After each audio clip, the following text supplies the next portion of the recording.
Hey guys, it's Kate with the Book of Kate. Welcome back to my channel. Binks is joining us here again today. Oh my god, she looks she looks so mad. Anyway, I promise she's fine.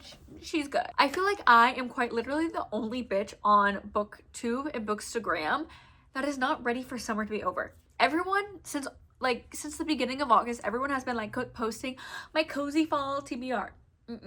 Not me. Not me. I do not want summer to be over. It is my favorite season. I love the heat.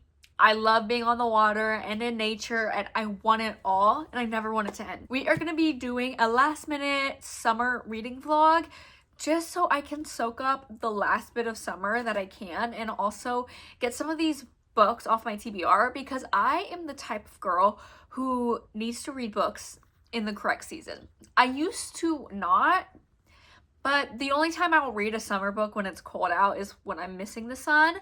But I don't know, guys. I have too many summer books for me to play that risky game, okay? But anyway, if you like bookish content, please go ahead and subscribe and just keep on watching. The book that inspired it all, This Poison Heart by Kalynn Byron, and she is the author of Cinderella is Dead, or Cinderella, yeah.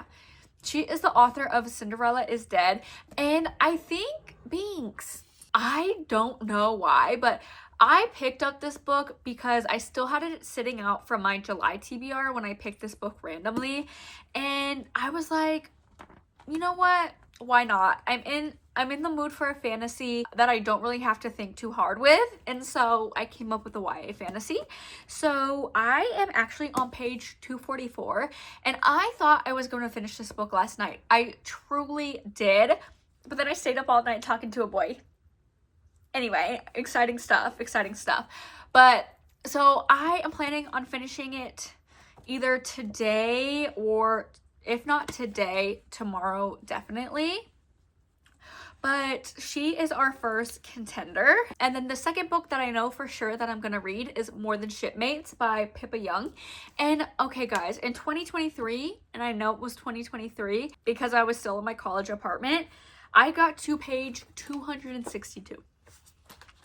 2023 was a long time ago, so unfortunately I am going to have to start over, but luckily enough, this book is on KU, so I'll be able to read it when I'm at the host stand at work, and I can just pick it up so easily. I don't have to lug this brick around because it is over 400 pages. But this is a love triangle workplace romance, and they work on a cruise ship. And then here are books that I'm thinking about reading, but I do want to put a disclaimer that I have no clue what season these books take place in. I'm simply going off of cover vibes. We have That Time I Got Drunk and Saved a Demon by Kimberly Lemming. I know people are obsessed with this series, and I want to be too. I want to see what all the hype's about. And then I have Let the Games Begin by Rafiro Faith Mazara. Not saying that correctly, but here she is for you. This book is about a Olympic referee and her romance with a Olympic athlete. Messy. And then for a little bit of a shorter book, I have Love and Sports Bar. Take me to a sports bar, please. I have Love and Sports Bar. Fuck. I have Love and Sports Ball. Took me a while to get there, but I have Love and Sports Ball, and this is by Mika James. I think this is also a referee and a basketball player romance.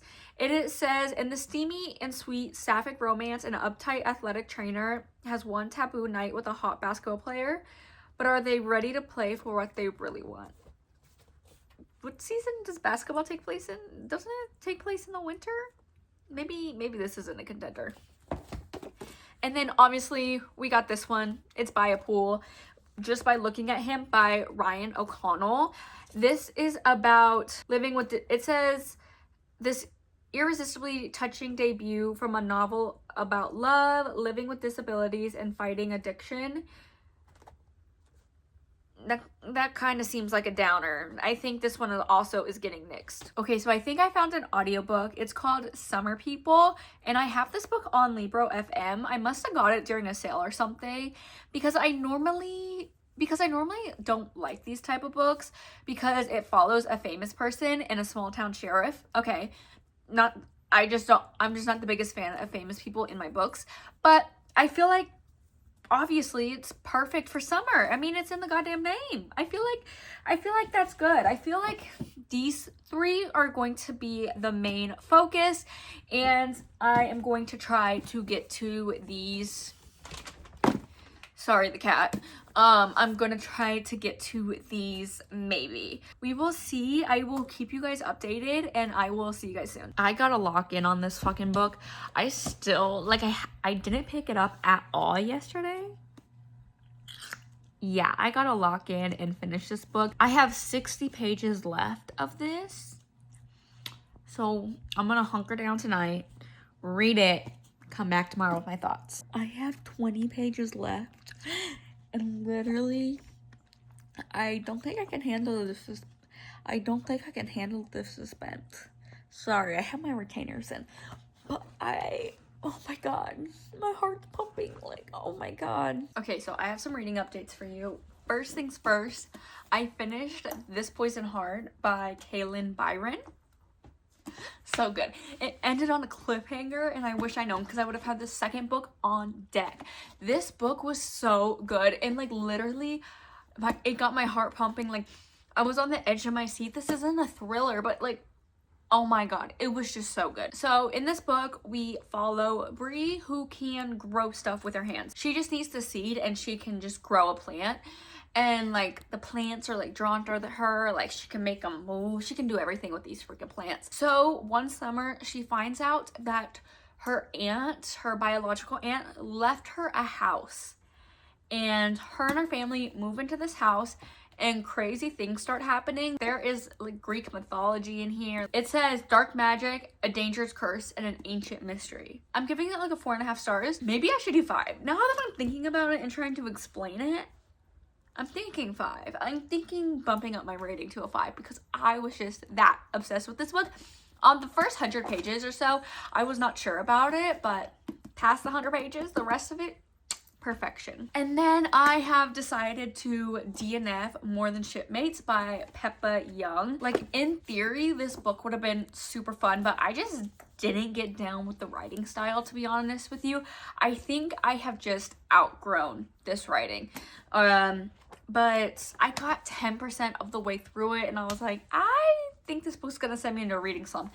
And this sucker, huge. It's so long. I was not willing to throw myself into a reading slump just to finish this book. So I DNF'd it. And then I wasn't sure what to read next, so I gave my coworkers these 3 options to pick from, and I asked them which book like looked more summery, and they picked this one. This is the second book. I'm not sure what it's called, but it's the second book in Catherine Cowell's Sparrow Falls series, and I'm eating it up. I'm like almost 30% into it. Eating it up. I love it. I love Cope. I love Taya. It's just, I'm loving the story. I'm loving the budding romance. I'm loving everything about it. Like, they picked well. But those are all the updates I have for you now. I'm wondering, do I want to keep this on my shelf? I don't know. Do I want to consider it red? No, I can't consider it red. I just don't know what I'm gonna do about you, babe. I don't. But I'm talking to fucking books. I'm going crazy. I need to go to bed. Okay, so last night I finished this book. I think it's Delicate Escape. Or is that another book in the series? I'm not sure. But I finished this book. It's the second book of the Sparrow Falls series. I loved it. My coworkers did a great job picking me out a book, because this book was just... Sorry, my cat. This book was just so much fun. I loved Shep and Taya. I loved the growth Taya really did in this book. How Shep like really made her comfortable enough to like become herself and like stop hiding. Loved it. No notes. I can't wait to continue on with the series. They're romantic suspense, and honestly, like, I didn't see the twist coming. I didn't. I'm not really good at guessing twist, but I mean, this twist got me. I was shocked. But yeah, I should finish Summer People either today or tomorrow. Hopefully it's today, but I'm not sure. I'll try my best. But anyway, that is all I have for now. I think after Summer People, I'm going to end the vlog, but we will see, and I will check in with you guys later. Okay, guys, so I literally just finished Summer People by Brittany Nicole, I believe that's her name. I loved it. I had such a great time. I'm giving it like 4.5 stars. I just had such a great time with it. It was fun.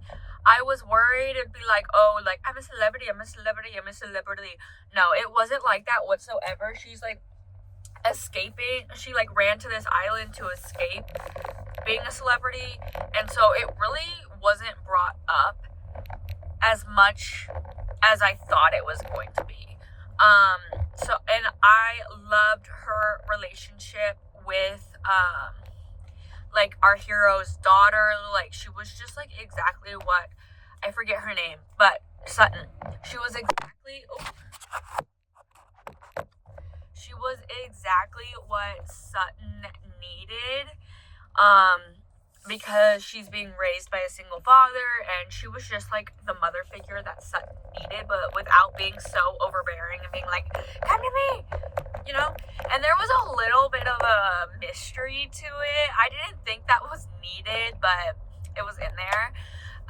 But anyway, yeah, 4.5 stars, would recommend. And the narrators did such a fantastic job. I know the guy narrators, I think his name is Connor Crace, something like that. I know it's Connor something. And then also Teddy Hamilton narrated all the side characters. Like, we had 2 great narrators in there. I don't know what the female narrator's name is, but she did a great job as well. But anyway, guys, thank you so much for watching this video. I will see you guys in my next one. Don't forget to like, comment, and subscribe. And I will see you soon.